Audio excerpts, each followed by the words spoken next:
आदि शब्द किसको कहते हैं? आदि शब्द सबका कर्ता और मालिक है। इसी को आदिनाद और आवाज़े गैब कहते हैं। वेद के स्थान से जो शब्द प्रकट हुआ है उसे अनहद और शब्द ब्रह्म कहा गया है। फारसी में इसे हुक्मे मालिक और कुदरते कुल कहा गया है। यहां तक कि ईसाई मत में भी लिखा है कि आदि में कलाम अथवा शब्द था, शब्द मालिक के साथ था और शब्द ही मालिक था।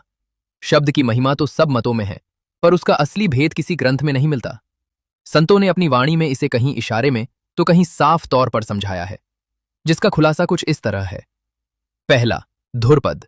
यह सबसे बड़ा और ऊंचा स्थान है। इसे राधा स्वामी अनामी और अकह कहते हैं।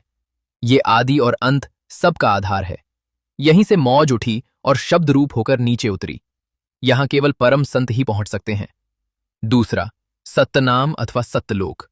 यह स्थान महाप्रकाशवान, निहायत पाक और निर्मल है। इसे ही सच्चा मालिक और कर्ता कहते हैं। इसी को सार शब्द भी कहा जाता है, जो अजर, अमर और अविनाशी है। तीसरा, सोहम पुरुष का शब्द। चौथा, पार ब्रह्म का शब्द, जिसकी सहायता से तीनों लोकों की रचना टिकी हुई है।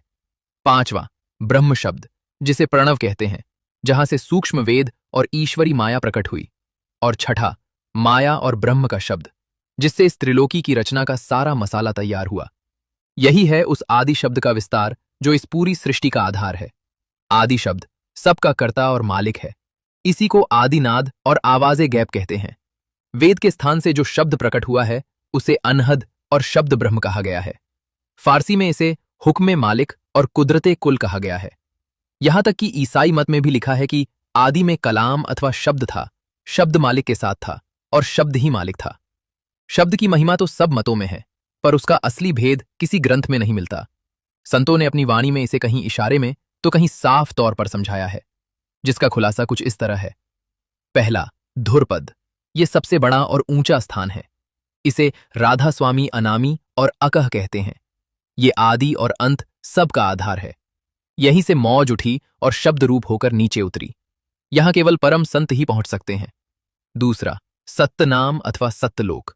ये स्थान महाप्रकाशवान, निहायत पाक और निर्मल है। इसे ही सच्चा मालिक और कर्ता कहते हैं। इसी को सार शब्द भी कहा जाता है, जो अजर, अमर और अविनाशी है। तीसरा, सोहम पुरुष का शब्द। चौथा, पार ब्रह्म का शब्द, जिसकी सहायता से तीनों लोकों की रचना टिकी हुई है। पांचवा, ब्रह्म शब्द, जिसे प्रणव कहते हैं, जहां से सूक्ष्म वेद और ईश्वरी माया प्रकट हुई। और छठा, माया और ब्रह्म का शब्द, जिससे इस त्रिलोकी की रचना का सारा मसाला तैयार हुआ। यही है उस आदि शब्द का विस्तार जो इस पूरी सृष्टि का आधार है।